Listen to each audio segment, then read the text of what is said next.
The following program is a production of Pioneer Public Television.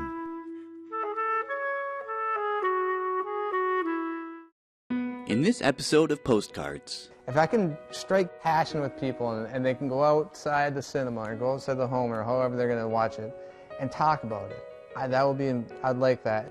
People have had these scripts in their hands for close to 2.5 months. So it's become part of their lives and it shows in their work too.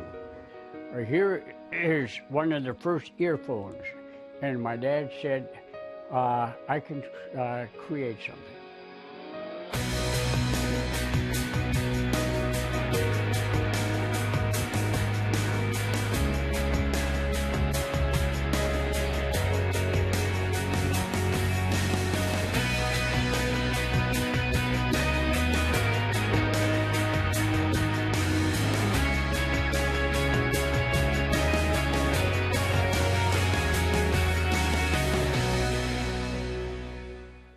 This program on Pioneer Public Television is funded by the Minnesota Arts and Cultural Heritage Fund, with money from the vote of the people of Minnesota on November 4, 2008. Additional support provided by Mark and Margaret Yekel Julien in honor of Shalom Hill Farm, a nonprofit rural education retreat center in a beautiful prairie setting near Windham in southwestern Minnesota. ShalomHillFarm.org. The Arrowwood Resort and Conference Center, your ideal choice for Minnesota resorts offering luxury townhomes, 18 holes of golf, Darling Reflection Spa, Big Splash Water Park, and much more. Alexandria, Minnesota, a relaxing vacation or great location for an event. Explore alex.com. Easy to get to, hard to leave. A local filmmaker, Nicholas Engen, gives us the inside story on the making of Candy Ojai, a feature-length film set in western Minnesota.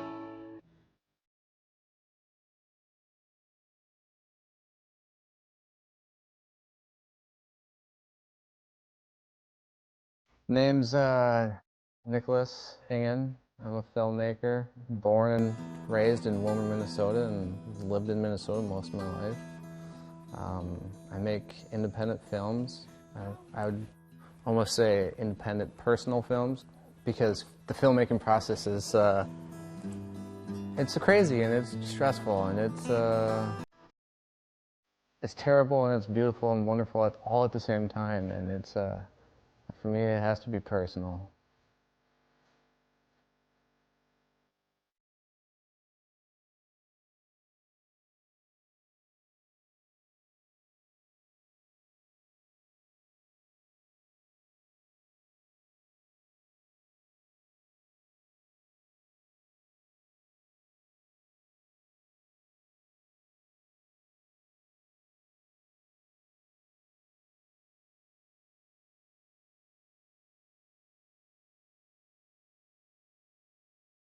So my first film, the film that is going to be on this show, is Candy, Ojai. That's the name of the county that I grew up in, and it's the county that I shot in that, and a little bit of the surrounding counties as well.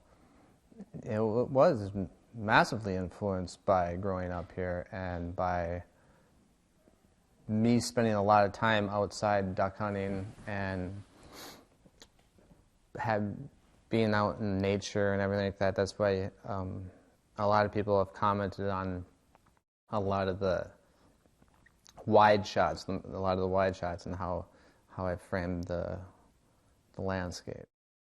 Also the characters, they're not based on anybody per se, but the characters, there's tinges of reality of people I've known, people I've met, and use some non-professional actors who are just local, people who just live in Willmar and Candy, Ojai County, and who gave the film a good deal of verisimilitude. So Candy, Ojai is about 3 friends who get back together, and circumstances happen, and they decide to rob the gas station to which is owned by a corrupt drug-dealing sheriff of Candy, Ojai County. And the robbery goes wrong, and it's all about his pursuit of them through the prairies and cornfield of western Minnesota, or Candy, Ojai County. So it's like, I would say the first half of the film is a character study, kind of a character story. You get to know the characters, and the second half of the picture is more of a thriller, more of a noir. Each character represents something different. As Park represents the more urban, more emasculated male prototype. Hermes represents more of the rural, more of the physical, more of the primal, violent. I guess more in touch with the primal sense of our humanity. And Jax is kind of, he's named Jax in Greek mythology. He's just kind of a fool, But and those are all archetypes that we find in our society very much. Some of us are all three. Some of us are just two, and a lot of us are just one.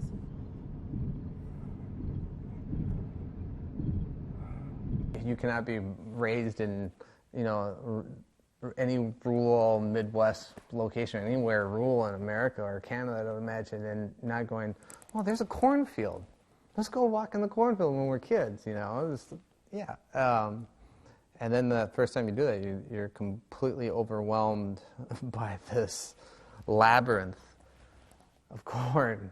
And when you take your 5 steps and you're only 4 or 5 years old, and you're so overwhelmed by the corn and feeling lost.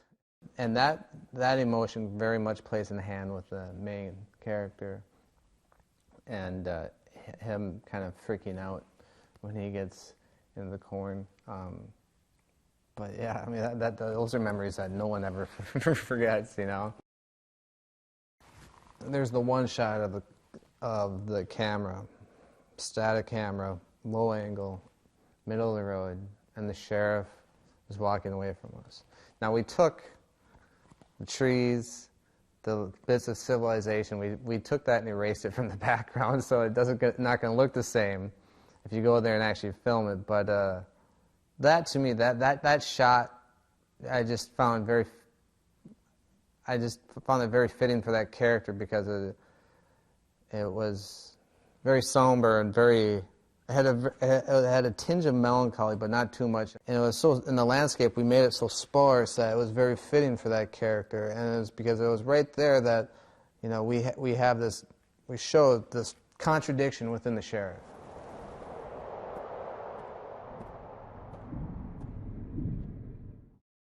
There's a scene in the film where we go to Hermes' old house from growing up, to which we shot in an abandoned house right off of 71, and where he goes back through artifacts of his youth and is rather traumatized by.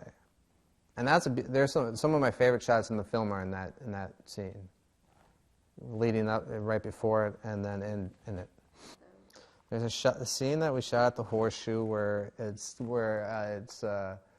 Park and Hermes, and Park introduces Hermes to Jax at the Horseshoe, and it's kind of like, it's like where they all finally unite. And then behind them there's the poster of the 3 guys who always poke each other's eyes and go, what's their name?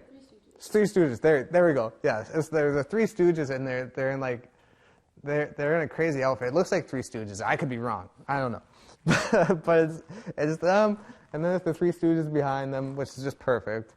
And it's just kind of like an introduction to Jax, with his just kind of stupid sophomoric sense of humor with his T-shirt, and you just kind of get a sense of of just who he is as a person, or his character rather, and introduce Sheriff briefly, and but yeah, that was what the Horseshoe was, and it was just great. It's always best to use real locations, I always think.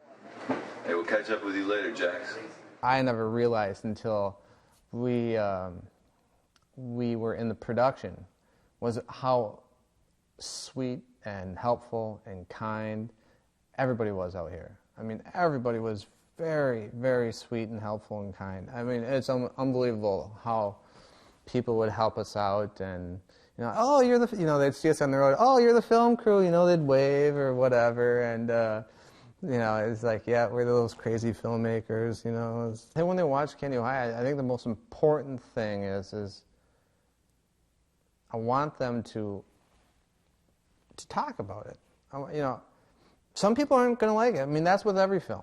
And I'm perfectly fine. You know, if I can strike passion with people and they can go outside the cinema or go outside the home or however they're going to watch it and talk about it.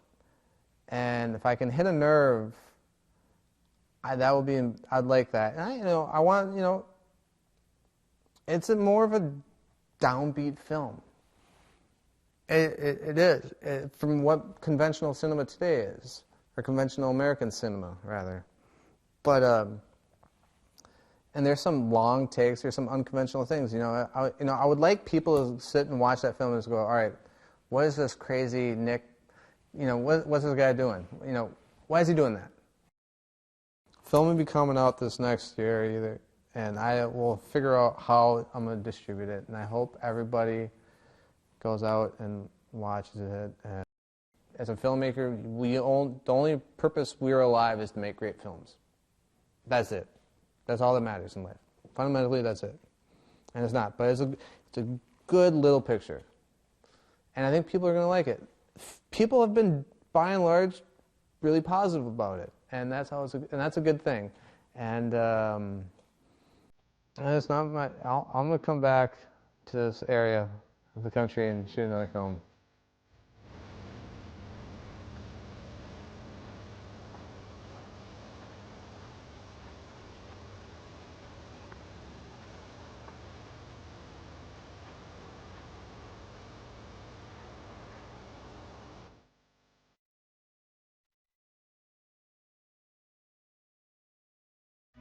Do you have an idea for the postcards team? Email us, postcards@pioneer.org. Since its inception in 1979, Prairie Wind Players has been a thriving, volunteer-driven community theater located in Barrett.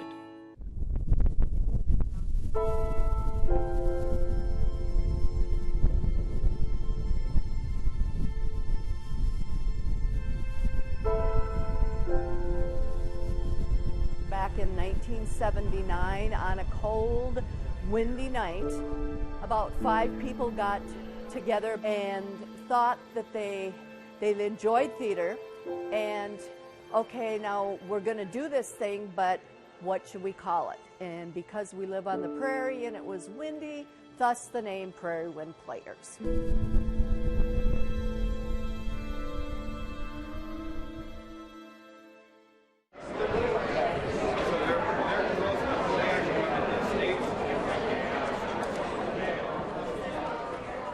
We thought that in our area it would be fun to give people a dinner theater. We have wonderful talent here, so on Friday and Saturday nights we take up the chairs, we put down tables, and decided we would be offering dinner theater, and it's gone over extremely well. I think people like to get dressed up and to come sit down and have a nice catered meal. The last few years we have been having 3 plays, and each of those are 4 performances. And then in December, we also do a live radio show play, which is just 2 shows.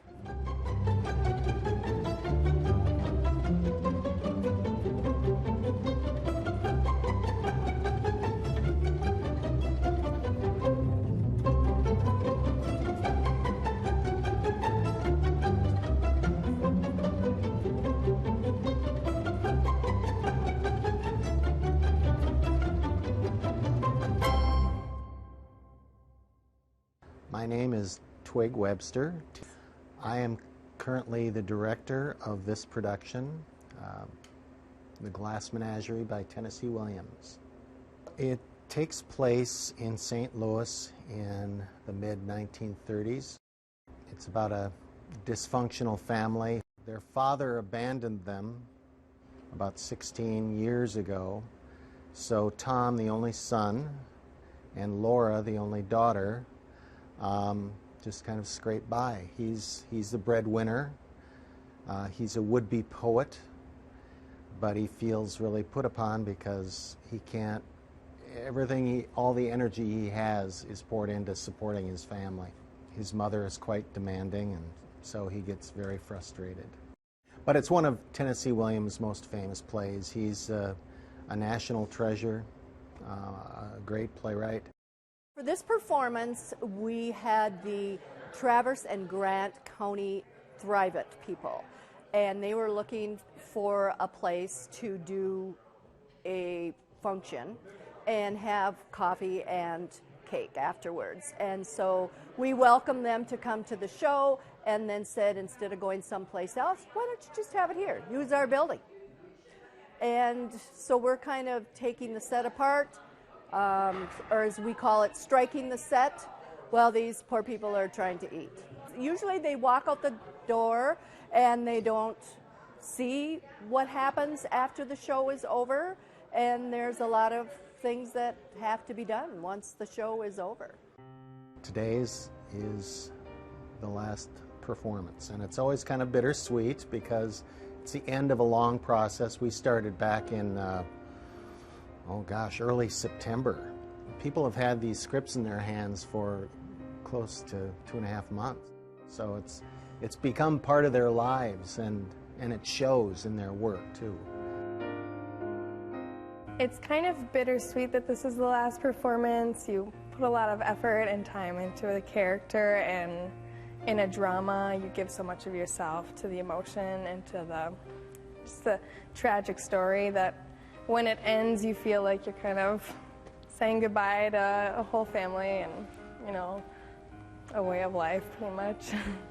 But it's nice when it's over because it's a really heavy piece of art, and so it's, you know, it's nice not to have to go through the emotion constantly. All the stress is relieved after the final show. We're done. We usually get together as a group after for a cast party and just reminisce of the last 2 months. And I mean, you spend 2 months with everyone, you become family. Well, I think it's important that people see great plays like Glass Menagerie. They're not meant to be read, they're meant to be seen. And to try and continue that great literary tradition is a valuable thing, I think. Do you think I'm in love with the Continental Shoemakers? Do you think I want to spend 55 years of my life down there in that Celotex interior with fluorescent tubes? So I think it's pretty cool that such a small town has an interest in the arts and in community theater where really anyone can get involved, young and old. I mean, professionals, non-professionals. I mean, you get a whole gamut of people out here. So I think it's pretty unique to have a small town in central Minnesota to have a nice place where people can come and watch a show and people can get involved, whether it be directing or acting or producing or hair and makeup or lights and sound. I mean, there's a whole lot of stuff that people can do if they like that sort of thing. There aren't actually any professional theaters in our region, so community theater is the theater that we have, and I love live theater, and I think it's important that people get to experience live theater, and so I think it's wonderful that they continue to support the theater here in Barrett, and I've had such great fun here. It's a wonderful space. We have great audiences and great people to work with. I wouldn't be here if I didn't love it, and so proud of the quality of theater that we have here in this little community. Barrett is a town in which the building is, but it's all the communities within 100 miles where we get people sitting in the seats, where we have actors, people that help with the artistic staff. We couldn't do it without all these wonderful volunteers.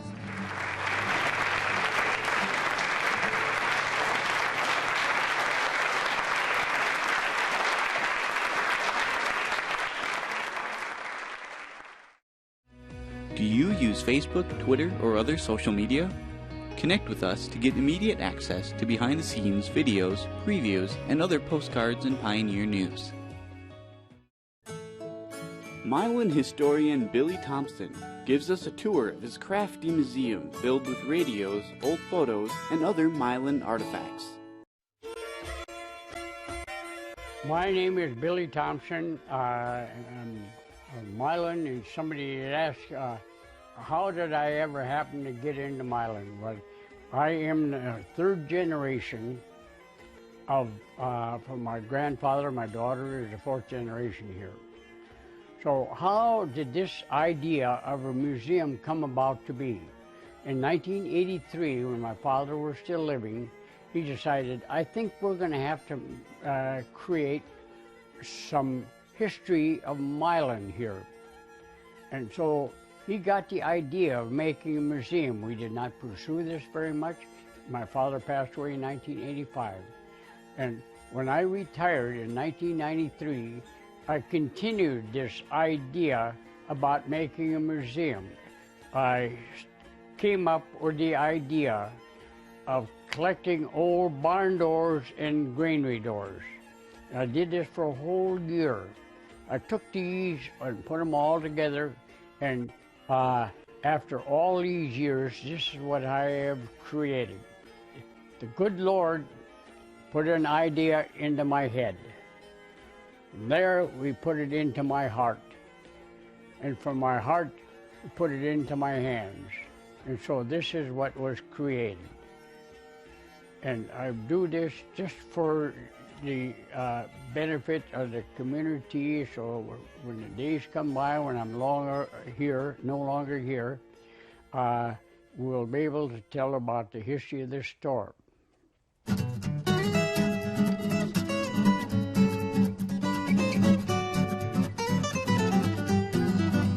How in the world did Milan ever get its name? There are several versions of how Milan got its name. When they worked on the railroad, there were people that came from Milan, Italy, and they worked on this. That's one version. And another version of this was when this T. Anderson became a very, very well-to-do person. He had bought a lot of land up here. His first farm was up south of town, up on the top of the hill. When he had some people coming visit from Norway, he told them, he says, look out. What you see there is all my land. That's one version. And about a year later, I got a telephone call from somebody from southern Saskatchewan, and they said, both of those are wrong.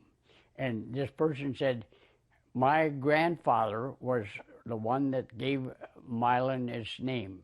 He was the one that bought the land from the government for the railroad. His name was James E. Milan. That's how it originally came. You see a bunch of radio, a collection of radios that I have collected from my father, and throughout the years I've collected these. So, and they came out with the first radios from Minneapolis in about 1925 or so. And so he figured the only way that you could get a radio, or you could hear a radio back in 1922, 1923, and 4 and 5, was put a set of earphones on. Or here is one of the first earphones. And my dad said, I can create something.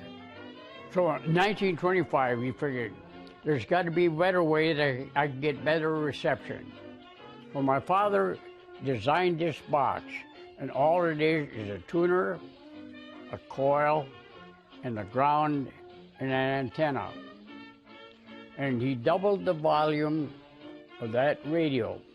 And between 1925 and 1930, he had 15 guys working upstairs in the store for $1.50 a day, and he sold and made 30,000 of them. Shipped them to every state of the union, even in Hyder, Alaska. Okay, how did I start taking these photos? I found one large photograph of my grandfather when he was in the store here, and I was so impressed with this. I said I have to do something to continue on with the history of my family and of the area. So I had a large picture made, and I started thinking about, I need to collect a bunch of pictures for this year.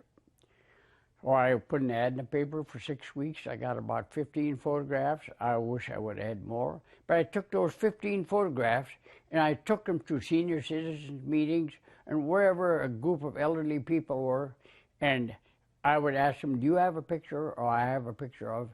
And within about a year or so, I was able to collect 400 old photographs, which I do have all these. And I brought them over to Madison and C. Edwards Studios, and he's redone all of these here. And how do we retain these here? When he made these pictures, he made a 3.5 by 5 to them, and he made 2 negatives each one, so these are all on file. So if something happens here, we'll still have some record of what these pictures were all about. I am so proud of this place, what people from all over helped me do this. And you'd be surprised, the people that come out here every single year and do hunting. And they said, I've heard about your museum. So I wanted to gather all these pictures here. And a lot of time people from the cities don't know much about the rural area. We in the rural area don't know too much about the cities. And when they come and see what has been created here, they cannot believe of all the history here.